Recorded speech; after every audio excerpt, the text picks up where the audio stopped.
So I was talking to a social media model in her 20s on a spicy content website. She wasn't really sending me saucy pictures. She wanted me to tip her for some saucy pictures. And she sent me a voice clip that said, "How are you doing? How was your weekend? How are things going with you?" I guess she's from another country and I really liked her accent. You know, I said, "You sound adorable, you sound cute, your accent sounds really nice. Can you send me another clip of your voice? Because I often listen to your voice and it makes me smile because of how adorable you sound." And she asks, "Will you send me tip money for it?"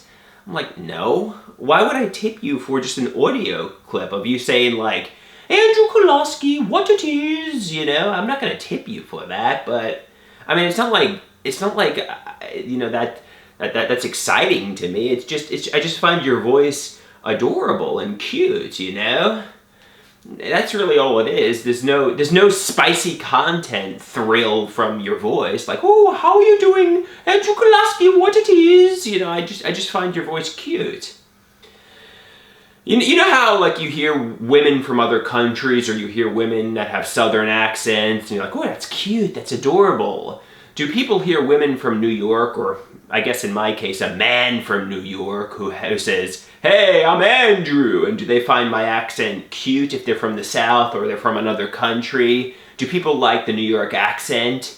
And they say, "No, Andrew, nobody finds the New York accent cute. Nobody finds the New York accent adorable." You know, New Yorkers are typically aggressive, they speak their mind, they're obnoxious, and the New York accent is one of the most obnoxious accents there is.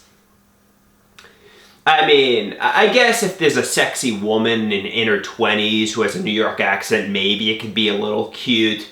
But, you know, it's not like a southern accent or an accent from another country. You know, nobody finds the New York accent adorable, cute, sexy, you know? The opposite is true. People are repulsed by the New York accent. I have a Long Island, New York accent.